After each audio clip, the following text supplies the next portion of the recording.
Amos அதிகாரம் 5. இஸ்ரவேல் வம்சத்தாரே, உங்களை குறித்து நான் புலம்பி சொல்லும் இந்த வசனத்தை கேளுங்கள்.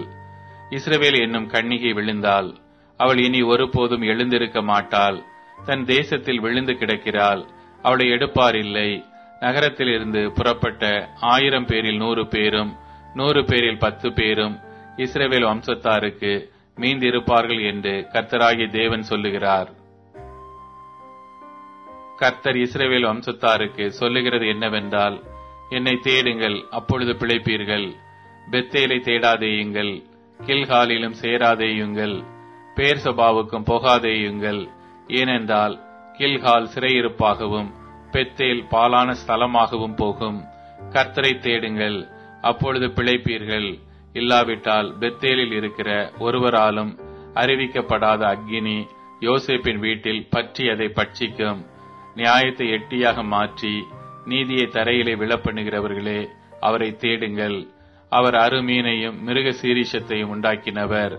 அவர் மரண இருளை விடியற்காலமாக மாற்றி பகலை ராத்திரியாக அந்தகாரப்படுத்துகிறவர்.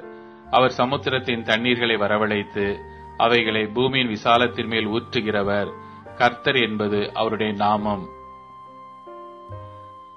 அரணான ஸ்தலத்தின் மேல் பாழ்கடிப்பு வரத்தக்கதாக அவர் கொள்ளை கொடுத்தவனை பலத்தவனுக்கு விரோதமாய் லகுவடைய பண்ணுகிறவர். ஒலிமுக வாசலிலே கடிந்து கொள்ளுகிறவனை அவர்கள் பகைத்து யதார்த்தமாய் பேசுகிறவனை வெறுக்கிறார்கள். நீங்கள் தரித்திரனை மிதித்து அவன் கையிலே தானியத்தை சுமை சுமையாய் வாங்குகிறபடியினால் நீங்கள் பொழிந்த கற்களால் வீடுகளை கட்டினீர்கள். ஆனாலும் அவைகளில் நீங்கள் குடியிருப்பதில்லை. இன்பமான திராட்சை தோட்டங்களை நாட்டினீர்கள். ஆனாலும் அவைகளின் ரசத்தை நீங்கள் குடிப்பதில்லை. உங்கள் மீறுதல்கள் மிகுதி என்றும் உங்கள் பாவங்கள் பலத்ததென்றும் அறிவேன். நீதிமானை ஒடுக்கி பரிதானம் வாங்கி ஒலிமுக வாசலில் ஏழைகளின் நியாயத்தை புரட்டுகிறீர்கள். ஆகையால் புத்திமான் அந்த காலத்திலே மௌனமாயிருக்க வேண்டும். அந்த காலம் தீமையான காலம். நீங்கள் பிழைக்கும்படிக்கு தீமையை அல்ல நன்மையை தேடுங்கள். அப்பொழுது நீங்கள் சொல்லுகிறபடியே சேனைகளின் தேவனாகிய கர்த்தர் உங்களோட இருப்பார். நீங்கள் தீமையை வெறுத்து நன்மையை விரும்பி ஒலிமுக வாசலில் நியாயத்தை நிலைப்படுத்துங்கள்.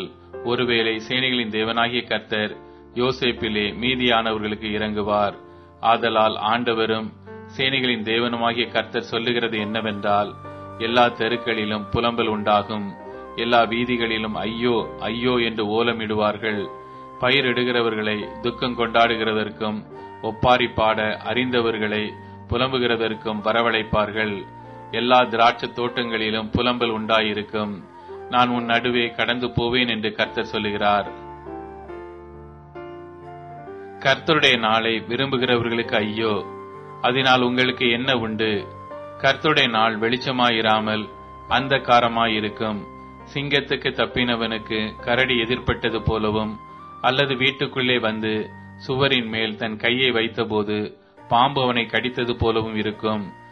கர்த்தருடைய நாள் வெளிச்சமாயிராமல் இருளும் பிரகாசமற்ற அந்தகாரமுமாயிருக்கும் அல்லவோ. உங்கள் பண்டிகைகளை பகைத்து வெறுக்கிறேன்.